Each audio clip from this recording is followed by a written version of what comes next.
నల్గొండ జిల్లా మిర్యాలగూడలో బీసీ బంద్ ప్రశాంతంగా కొనసాగుతుంది. బంద్ సందర్భంగా బీసీ జేఏసీ నాయకులతో పాటు కాంగ్రెస్, బీఆర్ఎస్, బీజేపీ, కమ్యూనిస్టు పార్టీల నేతలు తెల్లవారుజాము నుంచే ఆర్టీసీ డిపో వద్ద బైఠాయించి ధర్నా చేపట్టారు. దీంతో బస్సులు డిపోకే పరిమితమయ్యాయి. రహదారులు నిర్మానుష్యంగా మారాయి. స్వచ్ఛందంగా విద్యా సంస్థలు, వ్యాపార, వాణిజ్య సముదాయాలు మూసివేశారు. అత్యవసర సేవలు మినహా మిగతా రంగాల వారు బంద్లో పాల్గొన్నారు. 42% బీసీ రిజర్వేషన్లకు రాజ్యాంగబద్ధంగా ఇవ్వాలని నేతలు డిమాండ్ చేస్తున్నారు.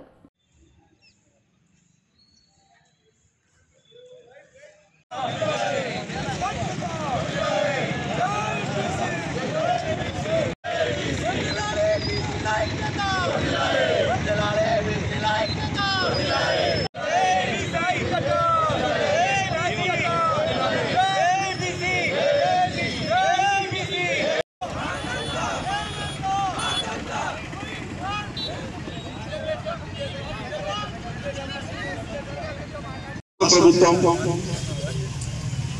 కులాకరంగా సర్వే జరిపి శాసనసభలో చర్చించి శాసనసభలో తీర్మానం చేశారు. అన్ని పార్టీలు కూడా మద్దతు ఇవ్వడం అనేది జరిగింది. తర్వాత గవర్నర్ గారికి, కేంద్ర ప్రభుత్వానికి పంపించారు. గవర్నర్ గారు కేంద్ర ప్రభుత్వం కాక దీన్ని ఆమోదించినట్టయితే ఇప్పటికే ఎన్నికలు జరిగేది. ప్రశాంతంగా తెలంగాణలో స్థానిక ఎన్నికలు జరుపుకొని పాలక వర్గాలు కూడా రావడానికి అవకాశం ఉండేది. ఎందుకంటే ఇప్పటికే సంవత్సరం అవుతుంది. స్థానిక సంస్థల పాలక వర్గాల గడువు అయిపోయి ఇవాళ అధికారుల పరిపాలన జరుగుతూ ఉంది. ఏ గ్రామానికి పోయినా, ఏ టౌన్కి పోయినా కూడా అధికారుల పరిపాలనలో సమస్యలు పరిష్కారం కావటం లేదు. పారిశుద్ధ్యం లోపాలున్నాయి. రోడ్ల నిర్మాణం, డ్రైన్స్ కానీ, వీధి లైట్లు కానీ, ప్రతి సమస్య కూడా ప్రజాప్రతినిధులు, స్థానిక పాలక వర్గాలు లేకపోవడం వల్ల ప్రజలు అనేక రకాల ఇబ్బందులు ఎదుర్కొంటా ఉన్నారు. ఈ 42% రిజర్వేషన్ గురించే డిలే కావడం అనేది జరిగింది. మరి రాష్ట్ర ప్రభుత్వం శాసనసభలో చర్చించి అన్ని పార్టీలు కూడా తీర్మానం చేసి పంపించిన తర్వాత గవర్నర్ గారికి ఉన్న ఇబ్బంది ఏంటి, కేంద్ర ప్రభుత్వానికి ఉన్న ఇబ్బంది ఏంటి, ఎందుకని దాన్ని ఆమోదించడం లేదని చెప్పి ఇవాళ ప్రతి ఒక్కరు కూడా కేంద్ర ప్రభుత్వాన్ని ప్రశ్నించవలసిన అవసరం ఉంది. ఎందుకంటే గవర్నర్ అంటే కేంద్రం నియమించినటువంటి ప్రతినిధి. ఆయన కేంద్ర ప్రభుత్వం ఏం చెప్తే అదే వాళ్ళు ఒక రబ్బర్ స్టాంప్ లాగా పనిచేస్తారు తప్ప ఇంకోటి కాదు. ఇవాళ బీజేపీ వాళ్ళు కూడా అసెంబ్లీలో మద్దతు ఇచ్చారు ఈ బిల్లుకు. అట్లాగనే ఈ బండ్కు కూడా మద్దతు ఇచ్చారు. దయ్యాలు వేదాలు ఇచ్చినట్టుగా అసలు చేయవలసిందే వాళ్ళు. ఈ సమస్య ఇంత జటిలంగా అవడానికి కారణమే వాళ్ళు.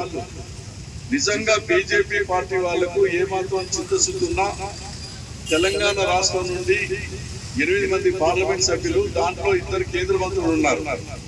మీరు వెళ్ళి ఢిల్లీకి పోయి మోడీ గారిని కలిసి, అయ్యా తెలంగాణ రాష్ట్రంలో 42% ఈ బీసీ రిజర్వేషన్ అనేటువంటి బిల్లు మీ చేతిలో ఉంది, కేంద్ర ప్రభుత్వం దీన్ని అడ్డుకుంటుంది అనేటువంటిది అందరికీ తెలిసిపోయింది. మీరు కాక దీన్ని ఆమోదించకపోతే తెలంగాణలో బీజేపీ మనుగడ ఉండదు, మేము తిరగలేము, ఎక్కడికి వెళ్ళినా ప్రజలు ఎండబడుతున్నారని చెప్పేసి కేంద్రం మీద ఒత్తిడి తీసుకురావాలి, మోడీ గారి మీద ఒత్తిడి తీసుకురావాలి. ఆ పని చేయటం లేదు.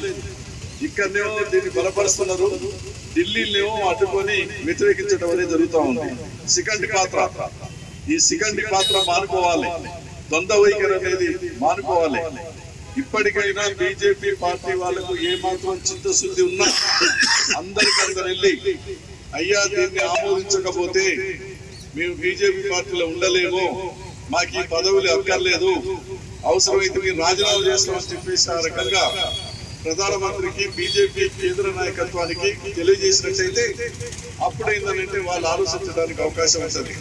కానీ ఆ పాత్ర అనేది ఇక్కడ ఉన్నటువంటి బీజేపీ నాయకులు ఎవరు కూడా తీసుకోవటం లేదు.